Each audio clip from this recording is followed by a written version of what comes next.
In November 1799, the French Revolution came to a dramatic end in Napoleon's coup on the 18th of Brumaire. A contentious claim? Well, I would argue, not really.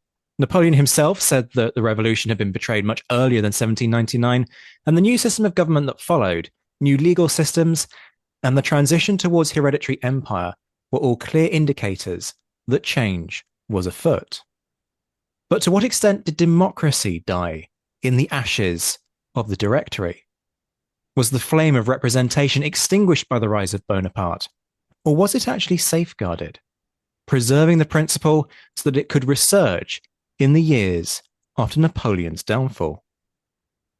Tonight, Malcolm Crook makes a welcome return to the show to continue our discussion of democracy in France during this tumultuous period.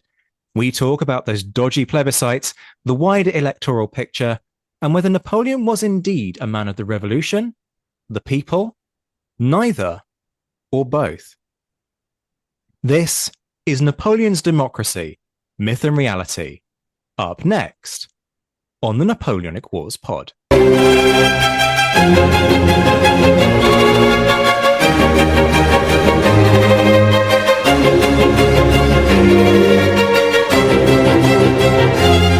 Hello everybody, and thank you for joining us for the second part of our two-parter bonanza on democracy in revolutionary and Napoleonic France. Last time we navigated through the electoral chaos of the French Revolution and brought ourselves as far as 1799 and to the accession of the man who gives his name to our podcast and to our period of interest. If you didn't catch the first installment, I'd recommend giving it a listen because it was very interesting. Whatever we decide to title this episode, I think it will probably seem like something of an oxymoron if you know anything about Napoleon and his leadership style, but as we will discover today, there is something to be said for the argument that Napoleon did not entirely roll back the progress of the revolution in terms of elections and voting, and it's the different forms of those things that we're going to speak about today. Returning for the second part is Professor Malcolm Crook. Malcolm, happy to have you back. How are you? I'm fine, thank you, and raring to go. It's good to be with you again. Fantastic. And also returning is Professor Malcolm Crook's biggest fan, Dr. Zach White. Hello again, mate. How are you doing? I'm very, very well. Are we ready to Well, I say we. Are we ready to fanboy our ways through this interview like we did the last time? I think so. We're gonna have to we've got a jam-packed episode lined up, so I think we should get right into it. So start off where we left. Enter Napoleon, first as consul, then as emperor. Napoleon could have completely done away with voting, but instead he made the plebiscite, which we spoke a little bit about last time, a central part of his regime. In fact, Napoleon is said to govern in a dictatorship by plebiscite. Why did Napoleon go to the trouble of keeping voting and keeping plebiscites if they were a little bit superfluous? Well, I think I'd have to take issue with your Josh, your comment that Napoleon could have done away with elections and plebiscites and just ruled as a straight down the line dictator, because I think he realised, and this is part of his genius, that he had to respect the sovereignty of the people. And that was his means of obtaining legitimacy to rule France, which he did very successfully for the next 14 or so years. Before, of course, he had that amazing comeback in the 100 Days in 1815, where I've just been looking at a quote of his which said, "I rule according to the will of the people."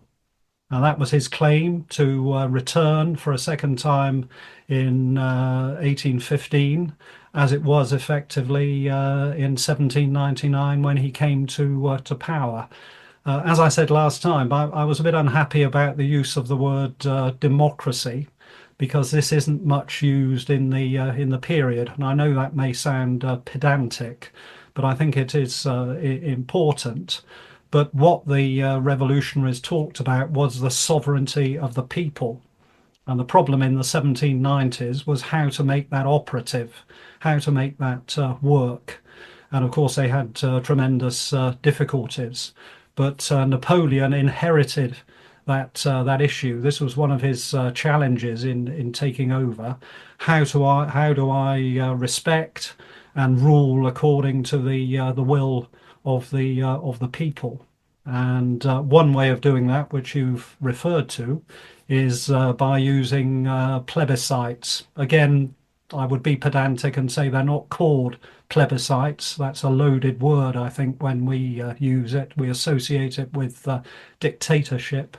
But in fact, he referred to 1799 as the revolutionaries did. He's perfectly in line here as a vote on the new constitution of 1799, the fourth document which has been produced by the revolutionaries in their search for stability over the past decade. So I don't think he had any choice if he wanted to stay in charge. And you know, I've written about how his coming to power was not exactly as intended. It was a bit of a rocky road. And I think the results of that first plebiscite, we'll use that more familiar terminology, was that there was a lot of what the French would call attentisme. They were waiting to see whether Napoleon could deliver. And that was why the figures in reality were relatively disappointing. We'll come on to that a little bit later on. But Napoleon and his collaborators grandly announced in 1799, the revolution is over. And they added it's terminated on the principles with which it began. So again, they're accepting and saying we're endorsing the revolution, but we're going to make it work. And I think a lot of people were rather skeptical because this has been said ever since 1790. The revolution is over, it's done. It wasn't. Mission wasn't completed by any means. It's still an open question in 1799, and therefore people are waiting to see, will Napoleon deliver this stability that will end the revolution that he's promising? And for me, it's 1802. Sorry, Zach, rather than 1799 when he starts delivering on his promise.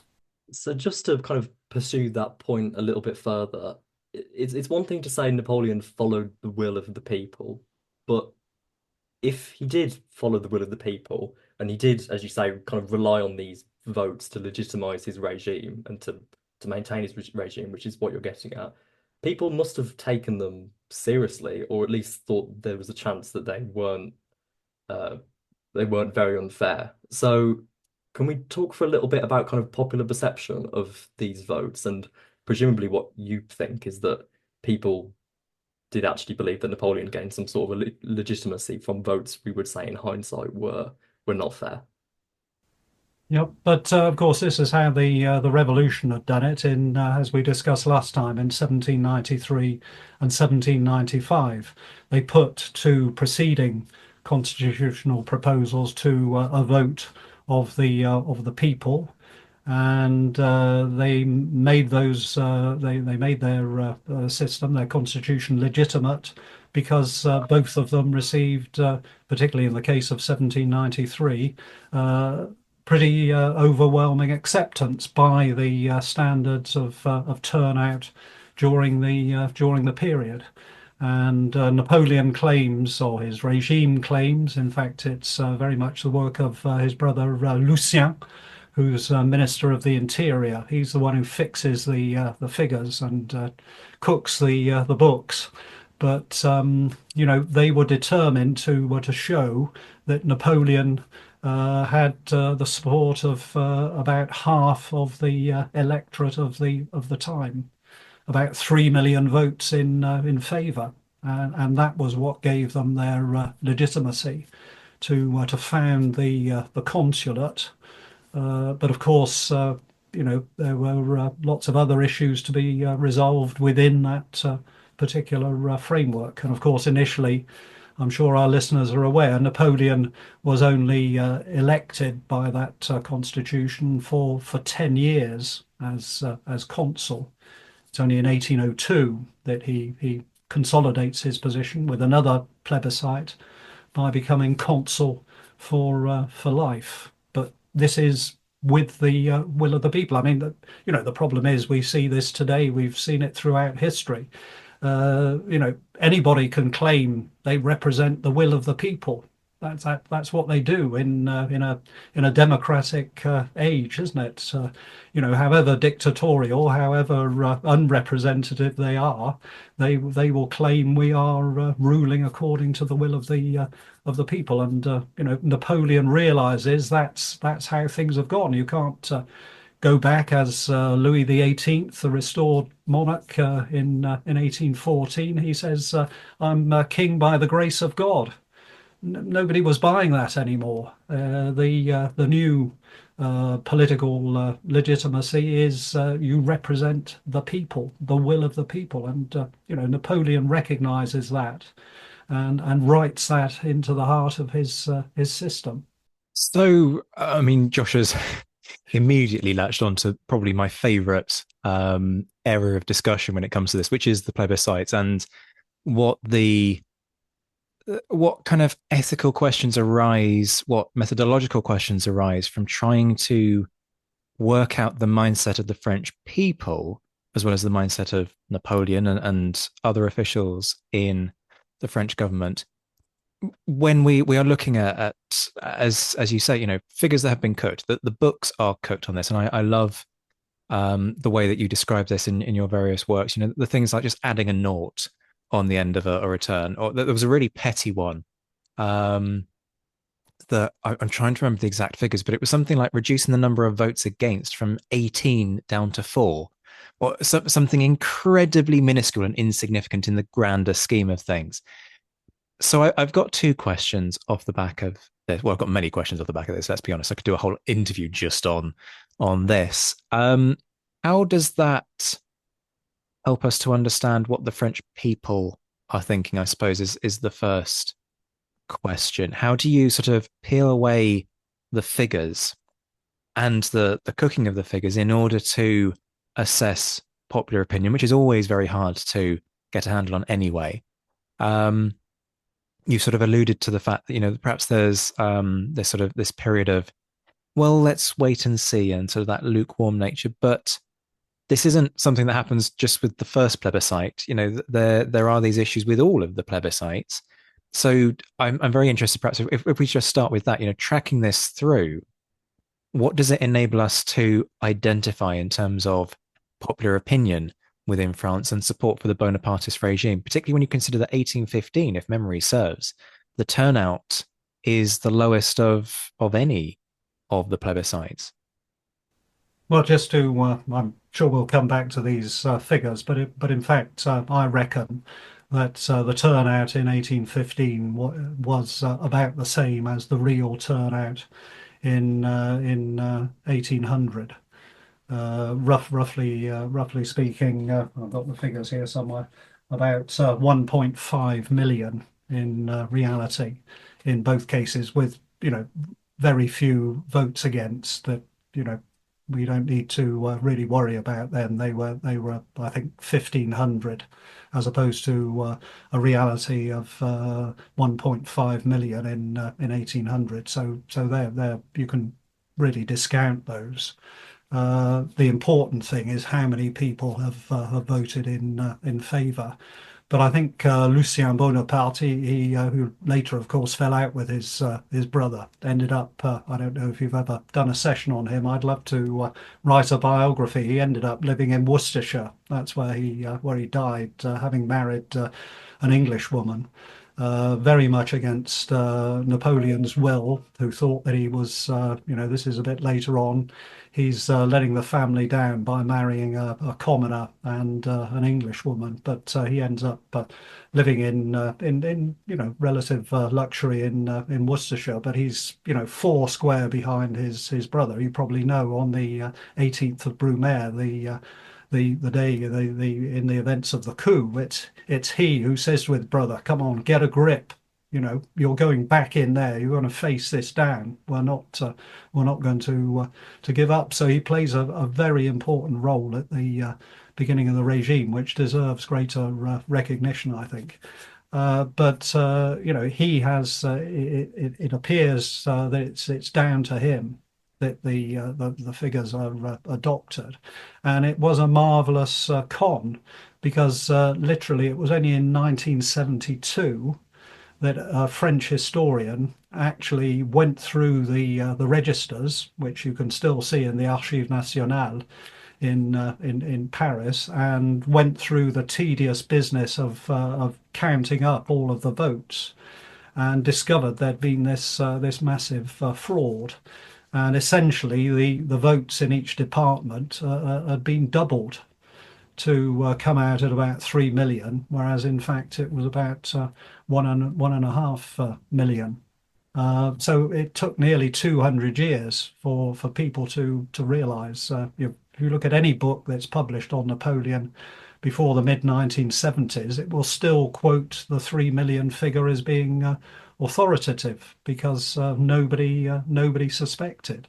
But of course, the problem was that unlike previous plebiscites, the process was not, the counting was not public. There was no audit of it. It was simply the people in the Ministry of the Interior who did this, and quite possibly people beyond their ministry were unaware of what had happened, and there was no way of people knowing that it was a massive inflation of the numbers. Whereas in 1793 and 1795, the figures had been vetted in different ways, and a detailed report was provided in 1795 down to each canton, recording the votes, so people could see and knew what was going on. It was just an overall figure that was quoted in 1800, and all of the documents had been sent up to Paris, so there was no way of anybody checking what had actually gone on. But I mean, Lucien realised that it was something like 2.5 million votes in favour of the Constitution of 1793. It was roughly 1.8 million in 1795, and had gone down. But he couldn't quote 1.5 million because that would look bad in comparison to the previous ones. And I mean, I can't resist adding, it was also true of the prefect of the Seine-Maritime, Seine-Inférieure at the time, who was actually a member of the team with Lucien. He was subsequently appointed prefect of the Seine-Maritime, and he played this same game in 1802 and 1804. That despite the figures, he made sure that they went up on both occasions, so that the public would think Napoleon's popularity is increasing, and in fact it did in 1802 massively.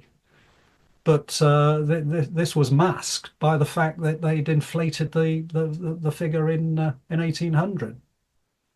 So it was a great job, and that obviously had an impact on people. But I still think they were waiting to see the proof of the pudding in the new regime. And once again, I think Napoleon delivered. Above all, he delivered on the religious issue, in getting the agreement with the Pope, passing the Concordat, which again was very much a maintenance of the religious reforms of the revolution. This wasn't the old Catholic Church being restored again. This was effectively the constitutional, the revolutionary church being maintained and consolidated. So he delivers there. He delivers in terms of administration. As you know, with the prefects, with the legal code. And so this is why by 1802, more people are genuinely voting in favour of the consulate for life, because they're seeing the fruits of this new regime, that it is delivering the goods and resolving what appeared to be these insurmountable problems and divisions that the revolution had left behind.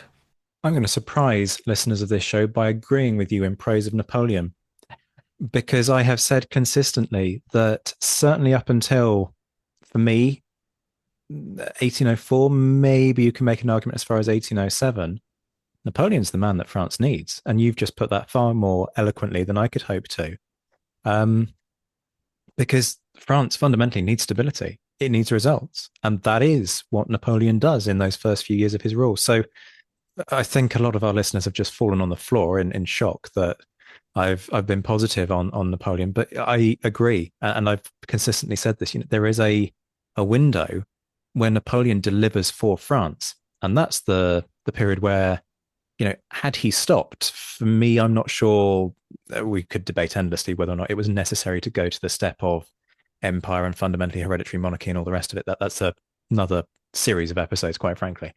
But up until that jump is made, he is serving France, and delivering on key things that France has desperately needed, and crucially, providing stability. More than anything else, that's what France is crying out for, along with this reforming influence. So I agree. This is the period of Napoleon where I kind of nod approvingly at swathes of what he does. Not everything, but at swathes of what he does. Yeah, Okay. well, I had a special subject which I used to teach at Kiel, which was called "The Search for Stability in Revolutionary France," and it was all about trying to find a political solution to the revolution, and it ended, as I've already suggested, in 1802 with the life consulate. But I'd perhaps date the beginning of the decline a little bit earlier, because I think a lot of the hopes in 1800 were also tied up with peace. And of course, in 1801, 1802, Napoleon briefly produces that. But by 1804, with the proclamation of the empire, he's at war again, and obviously that's then persistent right down to his downfall in 1814. So we've shocked our listeners. Now let's continue to shock them even more by, broadly speaking, staying on topic, rather than rabbit holing, as we tend to do on this show. The Provost Marshal, Mr. Redden, is sort of nodding approvingly. I've even got a thumbs up from the Provost Marshal. This is unbroken territory for this show.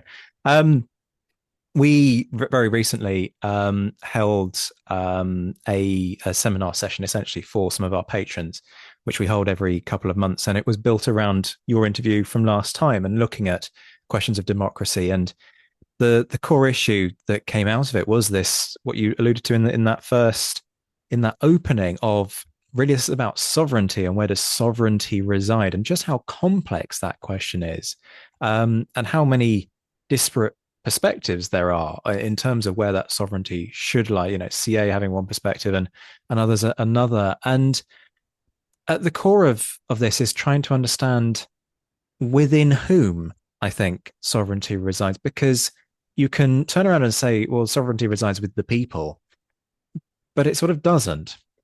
It resides with certain types of people at very specific moments in time. That moment at which they cast the vote. I think we talked about this before.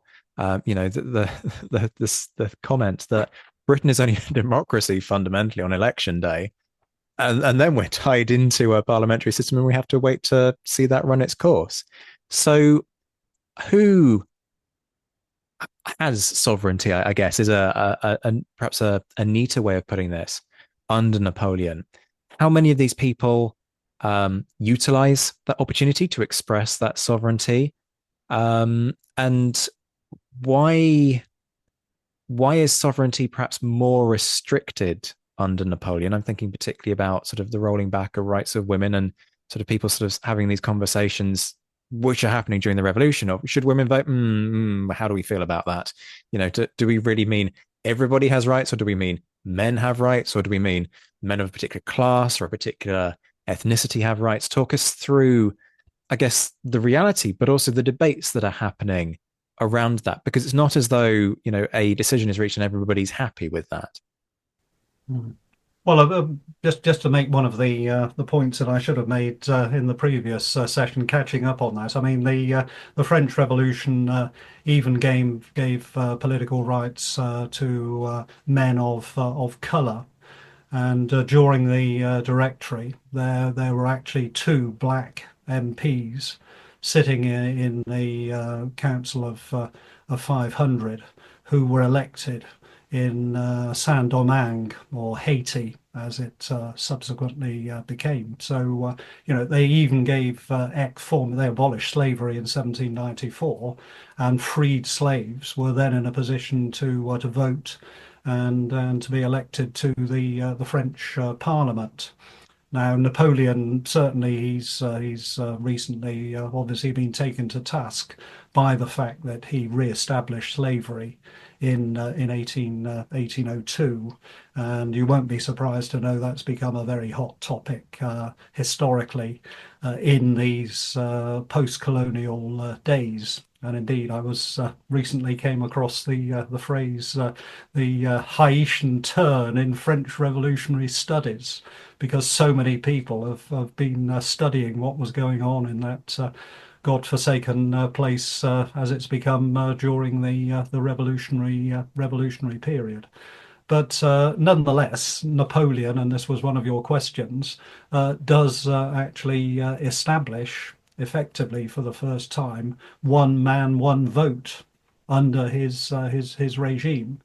And I mentioned last time that the term universal suffrage was first used by a French person in 1800, and that was a French journalist in exile in Britain, who was describing the Constitution of 1800. He said, "This is universal suffrage. There are no longer any restrictions on who can vote as long as you're an adult male, and there are no restrictions on who can be elected. We have established universal suffrage." Now, of course, the reality, the practice was somewhat different. But once again, it's interesting to note that a number of the people who supported Napoleon's coup, and I think we have to remember that he was very, we talk about Napoleon doing this, Napoleon doing that. I mean, he's highly dependent on a group of collaborators who are all experienced, seasoned politicians who've been through the revolution, so they know their way around the block. Lucien, his brother, is one of those significant political experience. But there are many others. Sieyès, of course, although he's quickly disgraced. A chap called Roederer, who I might mention again a little bit later on. He's surrounded by these people, but most people are expecting that when Napoleon comes to power, the franchise will be reduced from what it is under the Directory, and they're quite shocked when Napoleon says, or the Constitution says, there are no restrictions. All adult males over the age of 21 are entitled to vote and be elected. So this, I think, is very significant as a gesture, at any rate. I was looking back at one of my previous essays, and I questioned at one point: was it the illusion rather than the idea of the sovereignty of the people that was being maintained here? And obviously, there are lots of questions about that, and in particular, it's because this isn't, if we do describe it as a democracy, it's not a liberal democracy in the sense that we would understand it, because the press is heavily censored, and at the same time, the freedom to form associations and clubs, particularly political clubs, is curtailed. I mean, even though a lot of members of the regime were Freemasons, the regime, and Napoleon in particular, were particularly worried about Freemasonry as a means of people associating together where they might start plotting and seeking to overthrow the regime. So this is exercised. It's the sovereignty of the people, but it's under controlled circumstances. And that would certainly be true of the electoral system more broadly, which you might want me to say a few words about as opposed to the plebiscites. That was a beautiful segue, Malcolm, because I was just about to say we've spoken about plebiscites at length, or Yeah. for want of a better word for Malcolm, I say plebiscites. But people might not have known that there was a lot more to voting than those periodic straw polls on Napoleon's regime. Because in fact, there had been, to an extent before the revolution and during the revolution, a culture of voting that was pretty normal in French politics, at least at the local and regional level. So, with that in mind, can you illuminate for us the apparatus of electoral colleges and assemblies that I guess the representative democratic part of the empire functioned with? Yeah, well, one thing I've got into is very much what the French will call the act of voting. And here it's important to introduce a distinction between the plebiscites under Napoleon and the electoral assemblies, which elect members of parliament and members of local bodies. And the first point to make, I think, to stress is that that does go on, albeit at a much more restricted rate than it was in the 1790s. And I can always remember back in the early 1970s, a lady called Irene Collins, who was a prominent historian of the 18th, 19th centuries. She came to Kiel with a lecture that was entitled Napoleon's Parliaments. And my first reaction was, did he have any? He was a dictator, wasn't he? But he did have parliaments, and they were elected throughout the Napoleonic period. But the point was that they were elected using the traditional assembly mechanism, where people gathered to vote collectively, as it were, individually, but in a collective assembly, rather than simply going along and casting a vote at a polling station, as we do today, and as they would in France at the later on in the 19th century. But the key difference with the plebiscites was that these were open votes. These were people going along and signing a register with their name and profession, either in the yes column or the no column.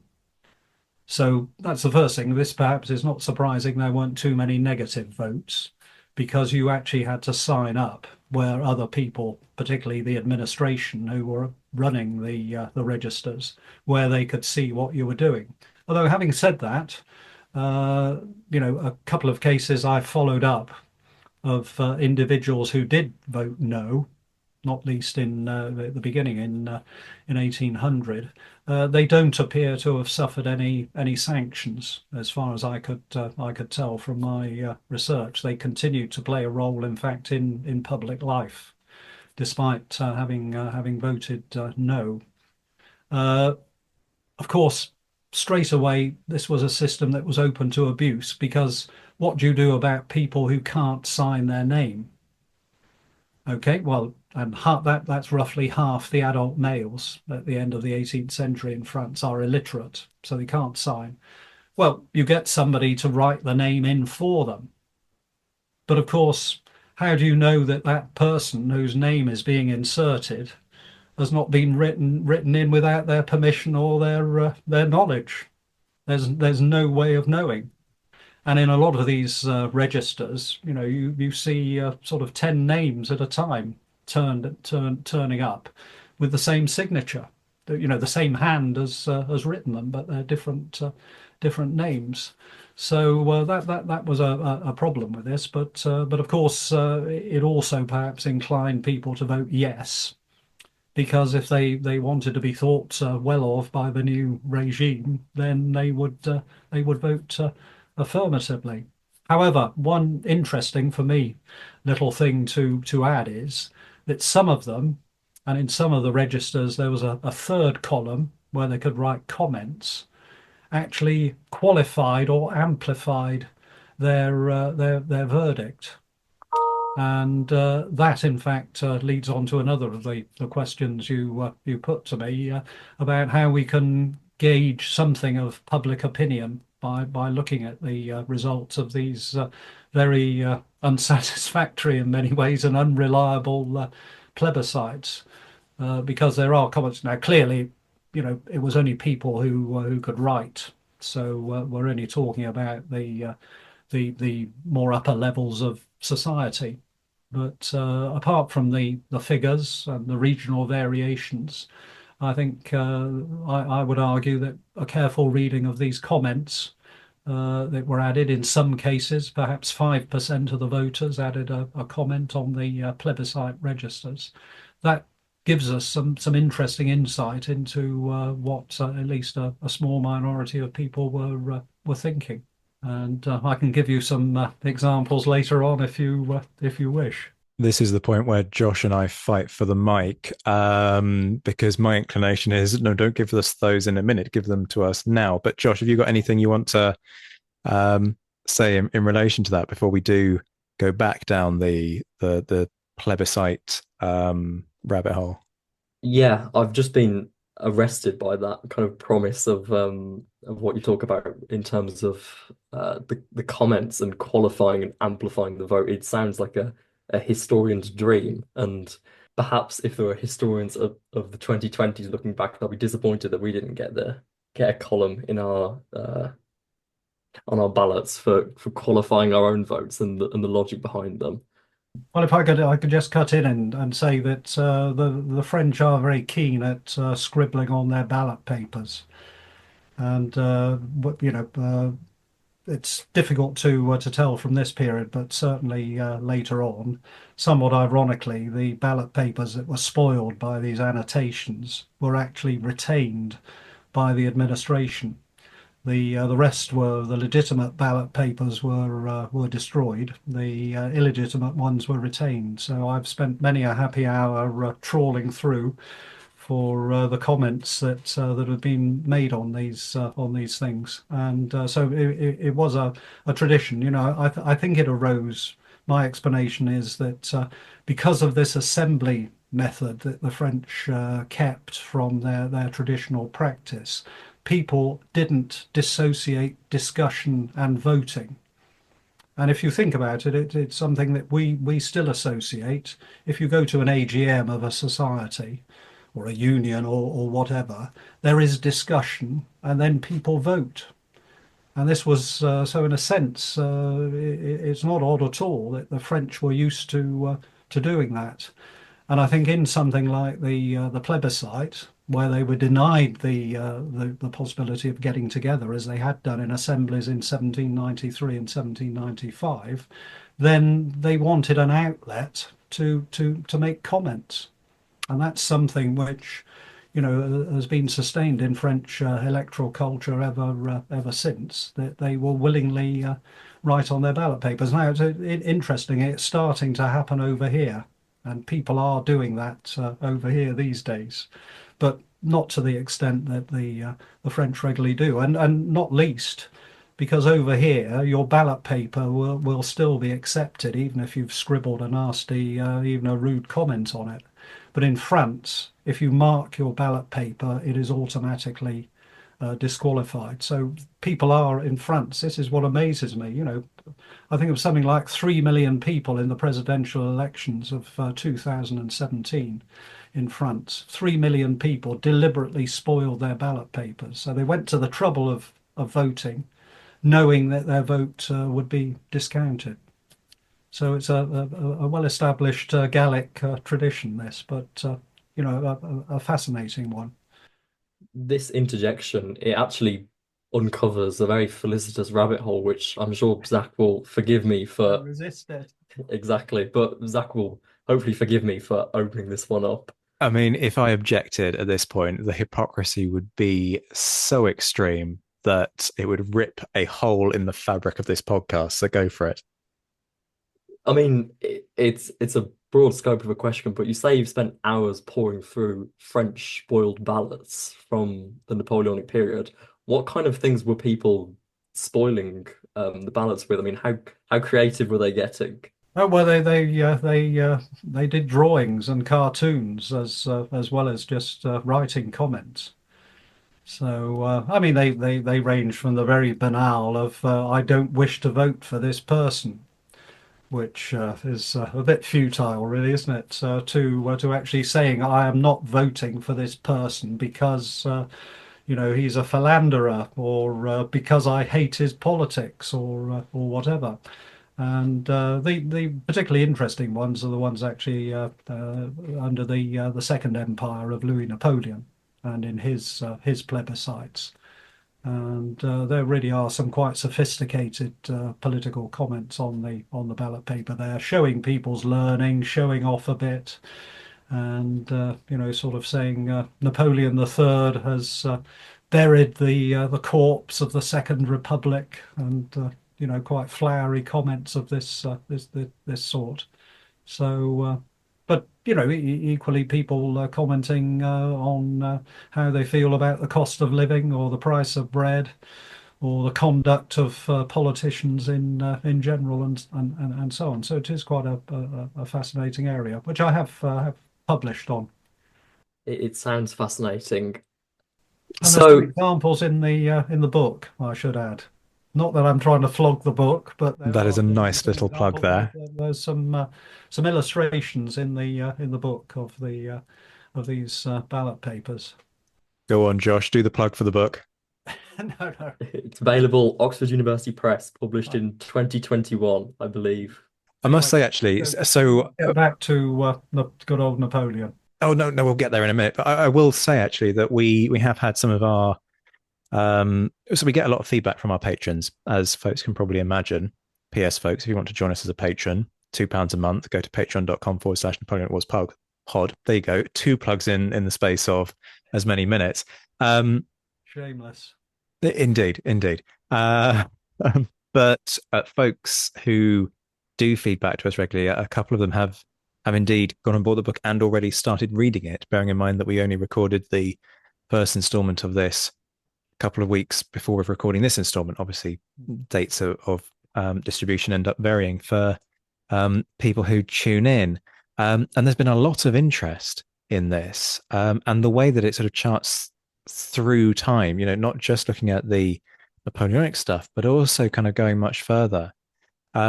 Like Josh, I I am could probably very just add a health warning there that go for it. the book is organized thematically rather than chronologically, so that you won't actually find a chapter on Napoleonic elections. You'll have to search using the index about various aspects, the franchise, or turnout, or whatever, in the chapter that relates to those themes, rather than a chronology. So what that's basically code for, folks, is that if you read the entire thing, you'll have a very holistic understanding of democracy in France, which is precisely why you should read the whole thing. Head to Oxford University Press for more. Like Josh, I was very curious about what people are saying in these plebiscites, but I do want to ask a sort of more theoretical, perhaps doesn't seem like the right word that I'm looking for, nor is ethical really, but sort of a much bigger question about how truly democratic this system is when you have situations where voting is fundamentally a public exercise. That in itself creates a certain pressure. It's also very clear that the regime is searching for particular answers to particular questions. I believe that the entirety of the army is just assumed to have voted in favor when it comes to the plebiscites. You've got this situation where the numbers are being cooked. To what extent can we call this true democracy or true sovereignty, to use perhaps a slightly more apt term for the period, in a system whereby everything is not really, well, some of these decisions don't seem to be being left to chance, I suppose is where I'm going with this. Can we, I mean, we've talked about how we can't really call it democracy anyway, but can we even call it something approaching democracy when actually there are so many barriers to this? Now, immediately I acknowledge quite happily the counter argument, which is, what the hell's going on in Britain with the rotten borough system? Can you call that democracy? No. Can you call what's happening in other nations anything approaching a democratic system? No. So it's not as though I'm surprised by this, but equally, are we kind of in danger of exalting how much progress has been made because it's something as opposed to the very meager offerings that exist within contemporary European society of this age? Yeah, yeah. I mean, that gives me an opportunity to mention that where the empire expanded, as it did in under Napoleon, precisely these institutions of plebiscites and elections were introduced into those territories, which became either reunited or we would probably say annexed departments of the First Empire. And in the end, there were 135 departments as opposed to the original 83 in France in 1790. And they were all given, they weren't treated as conquered territories. They were all given these institutions, and the voting and electoral system was precisely the same across the empire, to the extent that I wrote a piece some time ago with the provocative title "The First European Elections." So that shows a commitment to export the sovereignty of the people to these other places, and ironically, but perhaps explicably, because this was something of a novelty for these areas. Of course, what it meant geographically was Belgium, the Netherlands, the Rhineland, and northern Italy. Those were the areas in which these new departments were created. Uh, but they were treated the same, and in fact, perhaps because it was a novelty, yes, picking up my train of thought, uh, people there voted in greater numbers than they did in the old departments of France itself. So you might argue that was quite a successful extension of this principle. But I think you're right. I said right from the start last when we first met, democracy is a difficult word to use in these circumstances. And you're right. To what extent is the sovereignty of the people receiving lip service as opposed to real application? And I think in the plebiscites, that's very questionable. But in the elections which are happening, both for the national parliaments and for the local authorities, then real electoral competitions occur.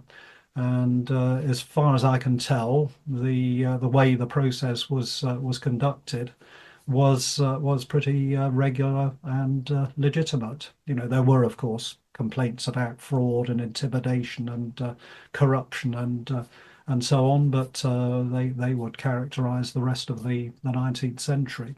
But they were regular processes, and a lot of really top name historians, Georges Lefebvre, for example, in his history of the Napoleonic regime, written back in the 1940s or even 1930s. But he didn't even realize that these elections were taking place. He thought the electoral process, as opposed to the plebiscites, had ceased to function in France. And clearly it was going on. And what's more, the regime invested a lot of resources. I've got quotes from prefects saying, look, organizing these flipping elections is very expensive, very time consuming. Why don't we just scrap them? And the regime is insisting, no, we've got to go ahead with this process, and you'll just have to find the cash to fund it. And there's even one wonderful document which is projecting how these elections are going to take place all the way down to the 1830s. the regime is thinking this isn't just a short-term message to shore up the regime, and once we're really in the saddle, we'll get rid of it and just get on with it without consulting the people. Uh, they're planning this as a regular part of the machinery.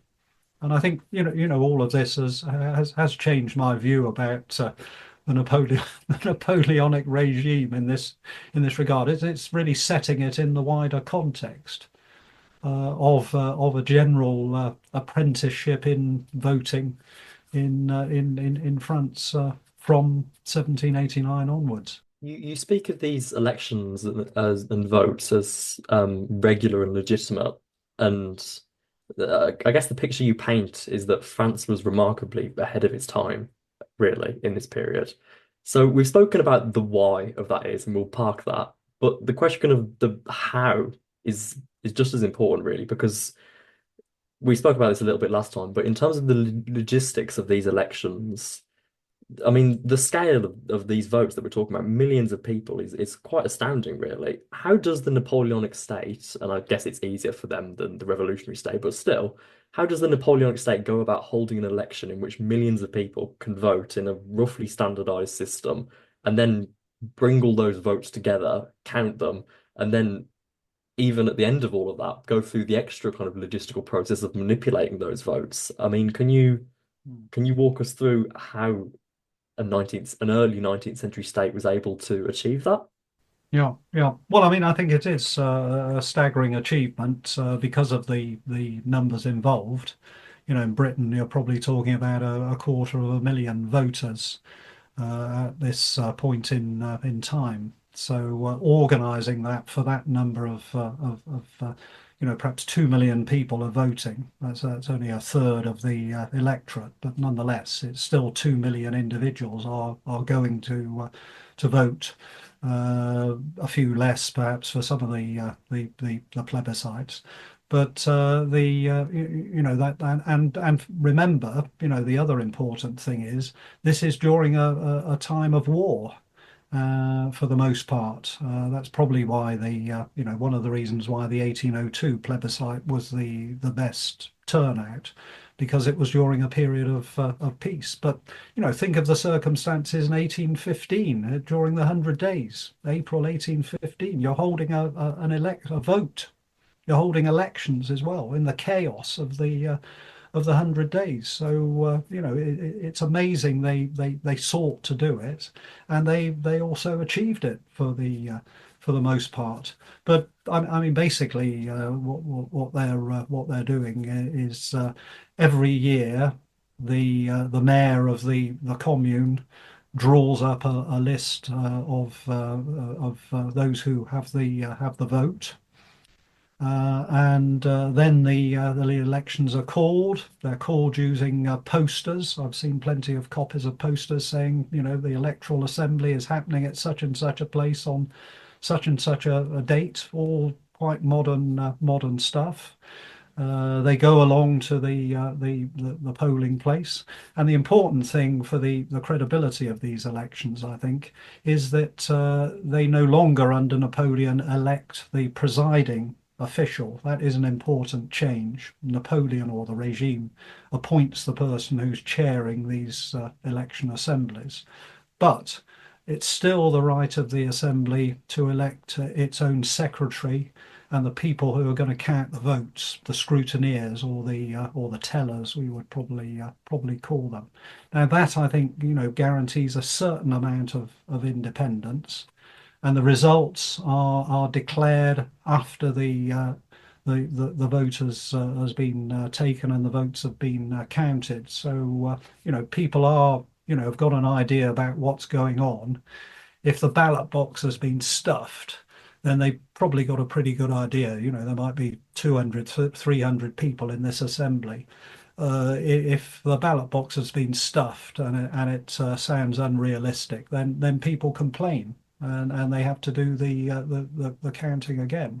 So this is the importance of having this thing. It's sometimes called a secret ballot in public, because people still wrote a choice on a ballot paper, folded it over, stuck it in a container of some sort, and if you were illiterate, you asked one of the elected tellers to write down your choice on the paper, and then in front of the whole assembly, these votes were unfolded, and they were counted while people were watching.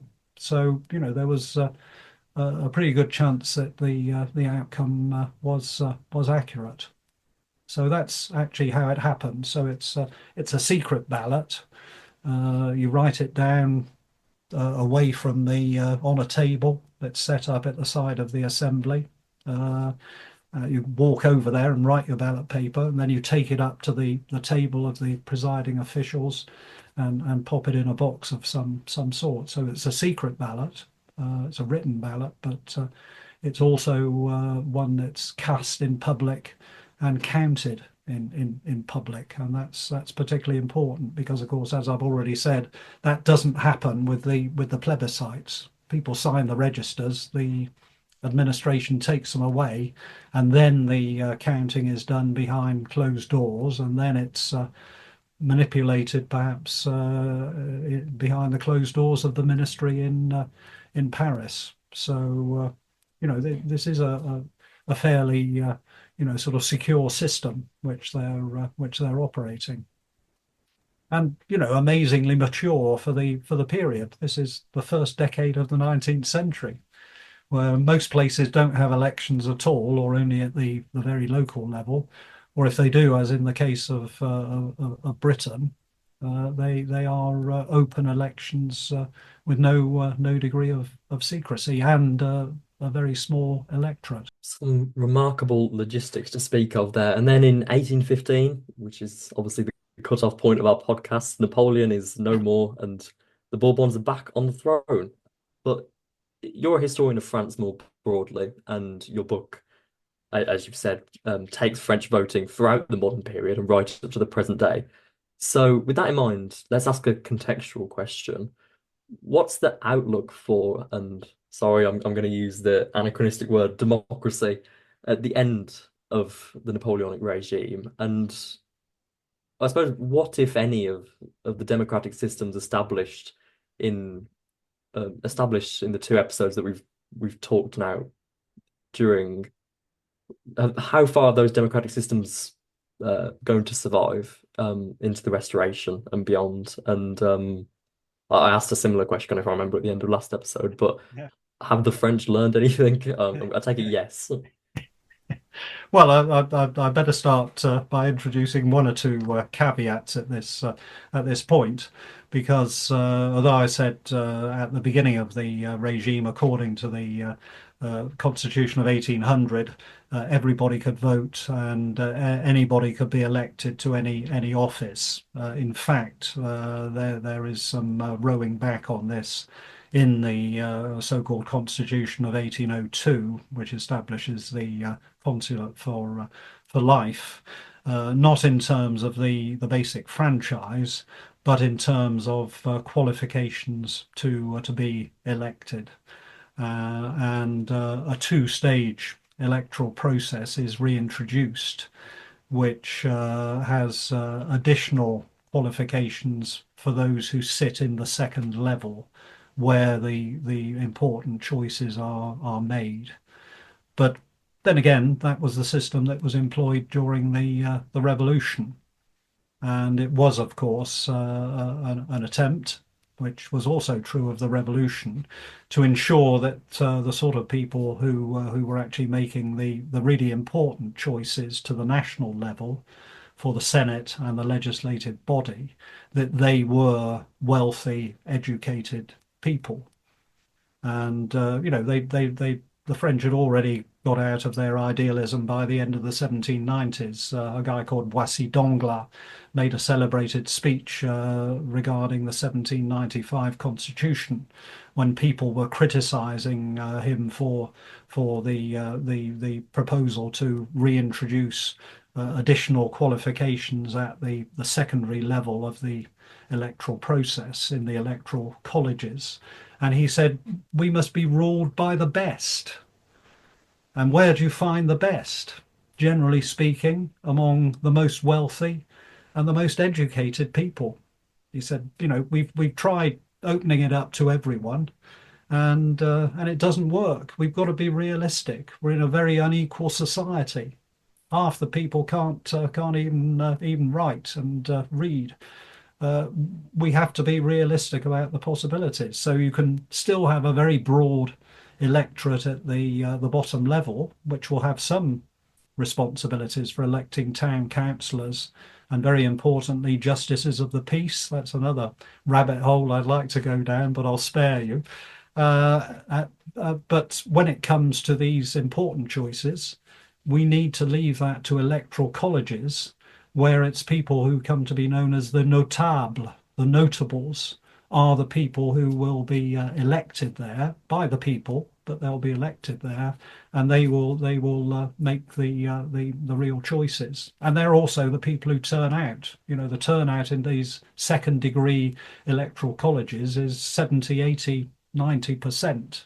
They're obviously people who've got the time, the leisure, they're educated, they're wealthy, they can spend a couple of days at one of these electoral colleges, and they are the people on whom basically Napoleon is founding the regime. I'm sure some of our listeners and yourselves have come across Napoleon's phrase, he wanted to found his regime on blocks of granite. There was a quote reflecting his Corsican origins, the granite island he came from. And he said, we've got to ensure that it's responsible people who are making the fundamental choices. We can't just open it up to everyone in the current climate. That it just won't work. The 1790s have showed that. But the revolutionaries. There's a lovely phrase from a fellow studier of elections in the revolution, who said that the revolutionaries were seeking to balance number against reason. And they had number in the basic level of voting, but they had reason in terms of the people with more wealth, more education when it came to the really crucial choices. But the ordinary people, the ordinary voter, was still electing his municipal councillors, was still electing his justices of the peace. It was just that when it came to the hierarchy, then they wanted to secure it. So, but I think the revolutionaries, it used to be called the bourgeois revolution. It was all about creating an elite of wealth rather than an elite of birth. And if you look at these notables, the sort of people who ran the electoral system at this level of the electoral college, I mean, it's worth mentioning, I probably did last time, that was the whole idea of the electoral college for the presidency in the United States, set up at the end of the 18th century, that you would have wealthy, responsible people with a wider view of things who effectively controlled the presidential election, not the mass electorate at the primary level. So it's a common view at the time where elections exist, and I would argue that was realistic given the sort of society in which this system is operating. But it does nonetheless recognize, at least in theory, that the ultimate source of authority is the people as a whole, even though perhaps the real power is going to be exercised by the notables, these wealthy nobles, bourgeois, merchants, industrialists, and so on. So that is, if you like, a step towards democracy, even if it's not actually democracy.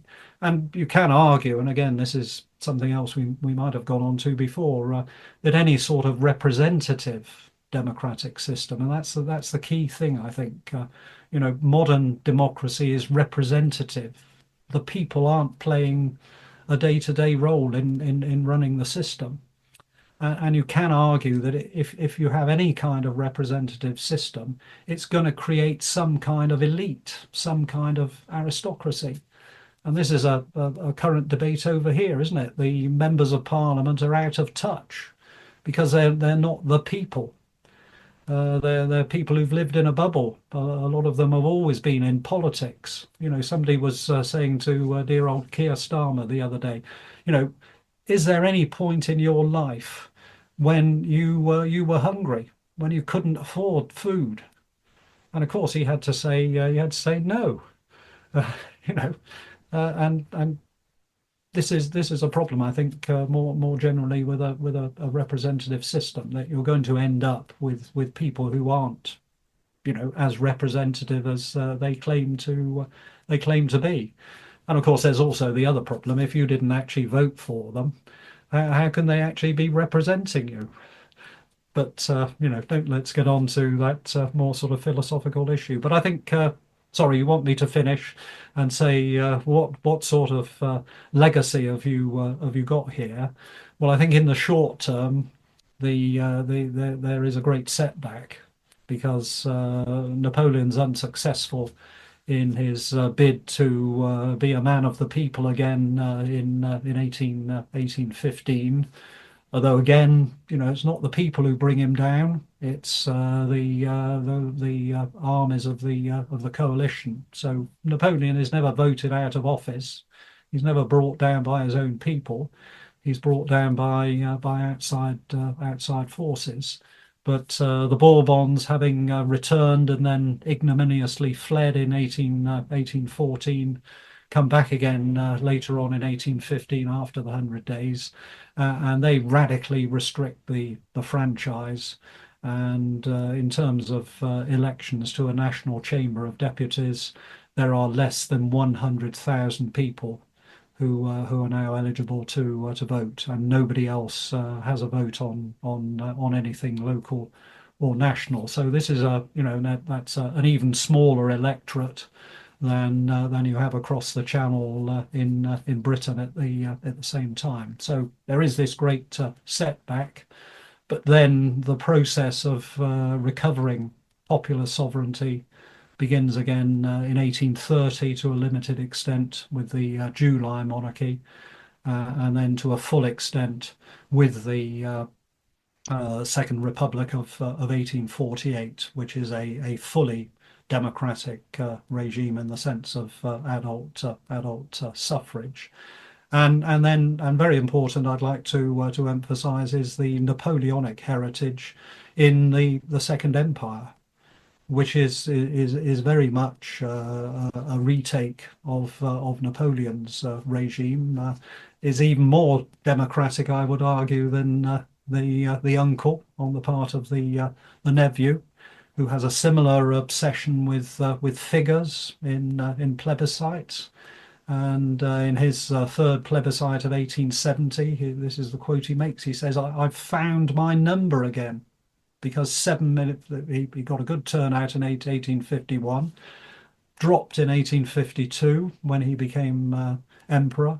And then in 1870, with the Liberal Empire, he gets more votes than ever.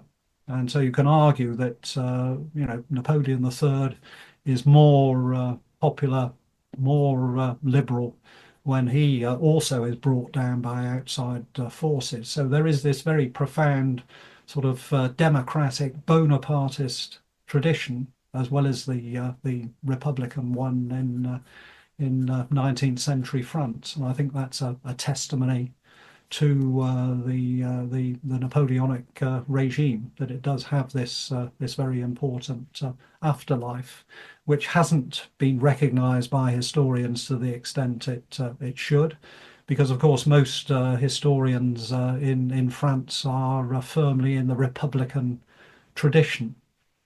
And so they either focus on the revolution or the Second Republic of 1848. It's been the British on the whole. Theodore Zeldin, that might mean something to you. He was the one who waxed lyrical about the Second Empire in the 1950s, and its achievements in the sphere of mass voting and democratic voting and so on, albeit within semi-authoritarian regime. So I think, I've come in taking this longer view, rather than seeing Napoleon as someone who negated the revolution, which was the way I used to look at it. I see him as a person who, in many regards, subject to a lot of reservations, of course, but in this sphere, actually continued this revolutionary apprenticeship in elections and voting, which would certainly bear fruit in a France which was a democratic republic out on its own in late 19th century Europe. So there was that longer term legacy. Another fascinating episode to match the first. At points in that, Zach and I were just smiling and nodding enthusiastically in the background. Uh, well, you make such a compelling argument there at the end, I've and I'm become a sure. Bonapartist, I think.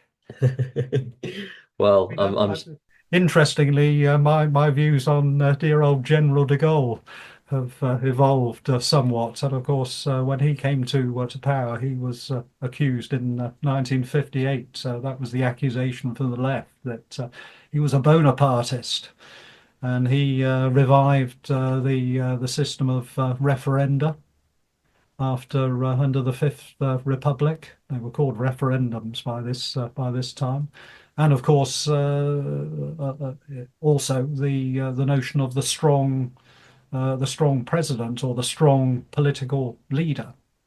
And that is undoubtedly what you get with Napoleon, which a lot of people would object to. And as a final word, if I may, I mean, I was looking at this question of the executive. That's not strictly speaking my brief, but after the removal of the king in August 1792, France effectively didn't have a leader. And according to the Constitution of 1793, the government was in the hands of 24 commissioners, right? So again, there wasn't an identifiable leader. It was a very democratic document, never implemented.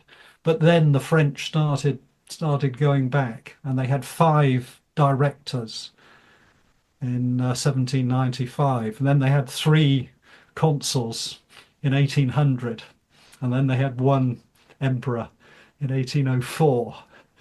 So there has been some backsliding, some backtracking here, but I think that single head of state was far removed from Louis the 16th, and not least because he based his authority on the people, and there I rest my case. well, as I say, I think it's a very compelling argument, and perhaps I dare say that some of the listeners' opinions will be evolving concomitantly with yours, or it will at least get them talking.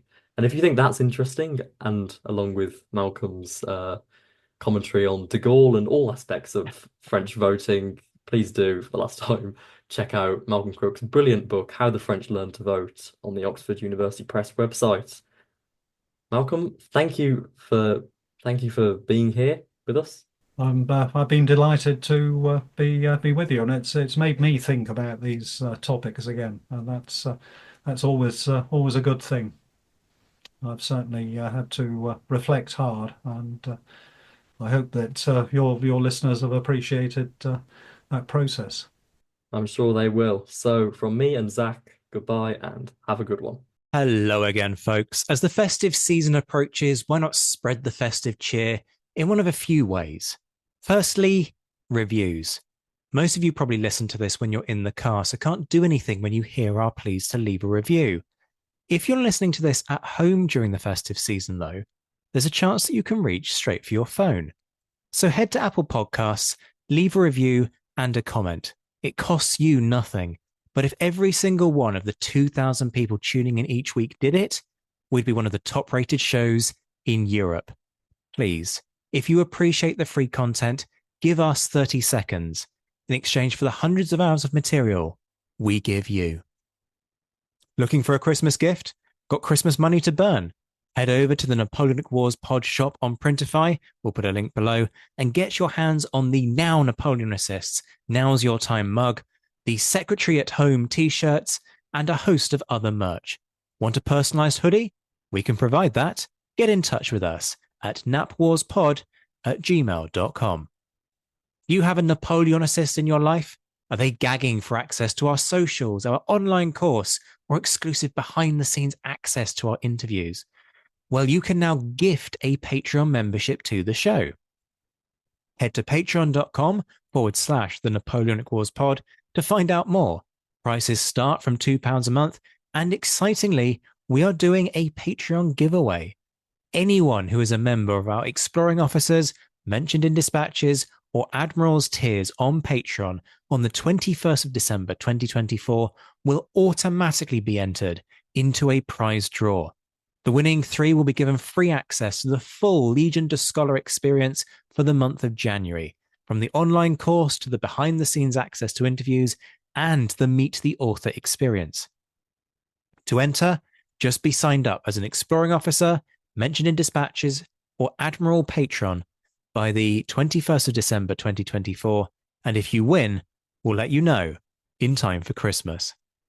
Shout outs to all of our patrons. In the Mentioned in Dispatches tier, Rob Griffith, Brendan Teeling, Beatrice de Graaf, Lynn Dawson, Jim Deary, Josh Keeney, Colin Fieldhouse, Jim Getz, Stephen Gillen, Hugh Brennan, Alistair Campbell-Grieve, Andy Meakin, Mark Anscombe, Rob Coughlin, Ruins Girl, Noah Fink, Miles Reedy, Nick Overland, Graham Goodwin, Chris Pramas, Anthony Gumbau, Anonymous American, James Fluick, Natasha Hobday, Rod Schwager, Chris Kimball, Gary Dennis, Ted Andrews, Richard Anderson, Arthur Forgy, Sam Moore, Wyatt Pollock, Carol Dixon-Smith, Roland Shark, Giovanni, Jean-Baptiste Van Merlen, Darla Vincent, Brendan Hogan, Peter Findley, Jeff Maple, Ian Harding, Indiana Fats, and Joe Ayres. The Admirals, Mark Chestnut, John Haynes, Mike Guest, Rachel Stark, Mark Duckers, David Priest, David Maxwell, Graham Callister, Sean Sullivan, Stephen Ashworth, Kate Walcombe, Clemens Beman, Charles McKay, Reto the Sci-Fi Fan, Tim Day, Jason Morn, Tim Pritchard, the enigmatically named Zed, and Seth Hansen.